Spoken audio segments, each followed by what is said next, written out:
out, what have you been playing recently? Mostly, I'm at that point now. I'm buying games that's strictly on sale because I think a funding lot your of people are project, doing yeah, that. funding your projects on your own without no Kickstarter, GoFundMe, it's costly. So I buy games when they're on sale. So I finally got Shadow of the Tomb Raider, and I finally got The Witcher 3 because everybody's been praising CD Projekt Red and that Yeah, and everybody's like, "Oh, they're a great developer. I can't wait for Cyberpunk." So I wanted to see what's so great about CD Projekt Red. So I got The Witcher yeah, 3. Really happy I did. This game is brilliant. Absolutely loved it. Just started it yesterday. Can't put it down. So much hours of content.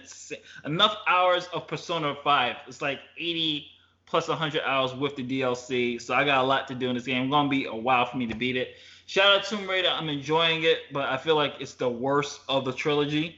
yeah. Um, I'm encountering some bugs in it. Story wise, it's kind of like, eh.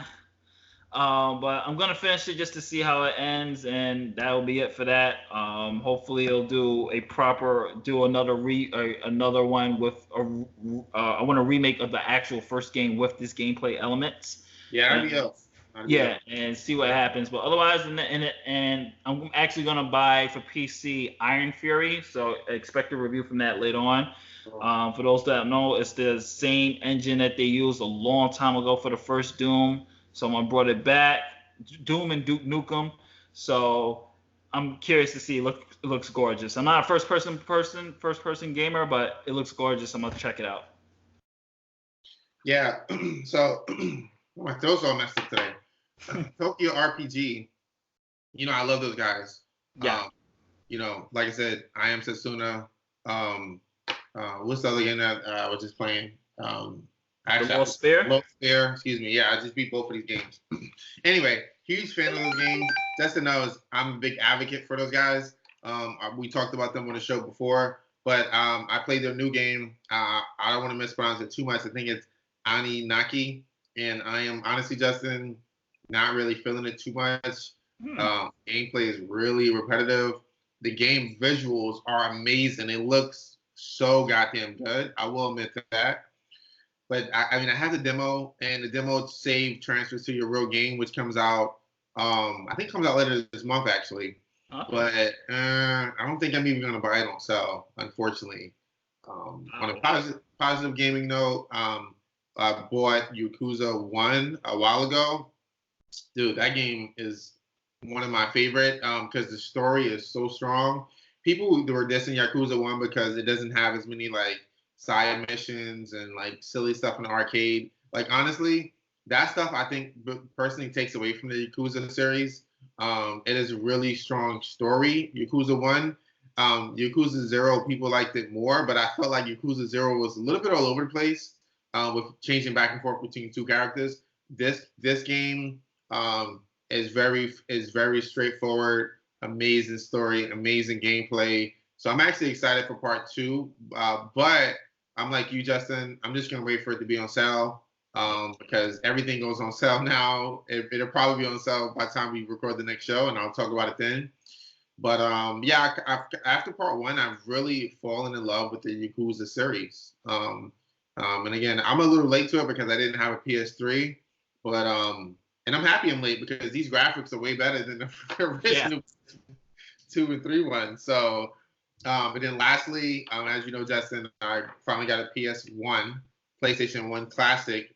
Only reason I bought it, man, it was $20, and I told people it's like $20. You get like all those games. You get two controllers, and it's just kind of cool to have it.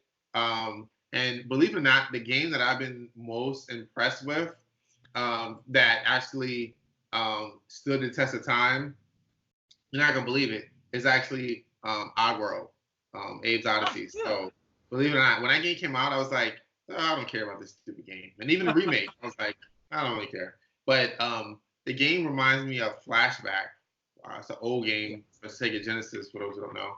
I think it might have been for another system as well. But nonetheless, it's really like a puzzle, Yeah. And Ridge Racer, I've been loving Ridge Racer because, dude, there's really no arcade racers anymore. Need for Speed is a gimmick after gimmick after gimmick. Every year it's like, oh, here's the police version. Oh, here's the fake Fast and Furious version. There's always a gimmick with Need for Speed.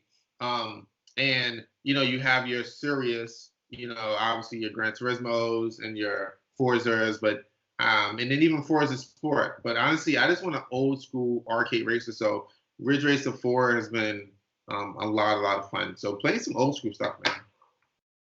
But that's it for today's show. Thank you guys for listening. I really appreciate everyone. Before we go, Justin, was anything you wanted to talk about, plug or anything? Actually, yeah. I recently, when it comes out later this month at Toxic Geeks, I actually went to this event called VR. It was exclusive for press. It's called VR Engineers Demo. And I have to say this. I've never been like really big on VR gaming, but I'm just after doing this demo has convinced me that I'm actually going to invest in getting a laptop, a gaming laptop, and I'm gonna get VR with it. The thing they did with the Unity engine was just absolutely spectacular. Just graphically, I felt so immersed within it. And I just definitely just wanted to give them a shout out. Thank you for inviting me. It's amazing what VR is going to do. I definitely cannot wait to see more horror, like actually genuine horror. Like I could not imagine PT as a walking simulator with VR. That would have been sickening. I heard Resident Evil 7 is great in VR, so I might actually try that. But since I already beat the game, the scares is not going to be there. But I'm definitely going to be getting VR just for horror. Like I'm definitely excited to see what developers are going to be doing horror-wise with VR technology. Just wanted to give those guys a shout out. Thank you for the invite. It was amazing. And before we let you go too, I wanted to add this to the show, but I'd rather people actually check it out on the website. Tell the people about your interview with Ann. Oh yeah. Oh, that's right. Head over to ToxicGeeks.com. Totally forgot. I interviewed. Oh my God, I forgot her name. Forgive me if I forgot your name. It's been a minute.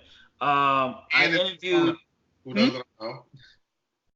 Say it again. I said she's Ann in Persona 5. Ann. Yeah, I interviewed Ann from Persona 5. We had a great interview. I'm gonna get her name right now because I feel completely bad not mentioning the actress name. That's just how I am. It's totally right. You looked that up just to tell people, she did such a good job in Persona 5. She was probably the most endearing character. And then also, too, she went from being the damsel in this, not to spoil anything, but the game has been out for like 2 years now. She went from being like the damsel in distress to just this complete badass who had, I thought, one of the best specials. Erica. Here we go. Erica Harlacher. Interviewed her. Not sorry to cut you off. So we had a great interview at Otakon 2019. Otakon, for those who know, is an anime convention that's in Washington, D.C. every July or August, depending on when they get the dates. So me and her had a nice talk about her humble beginnings into acting.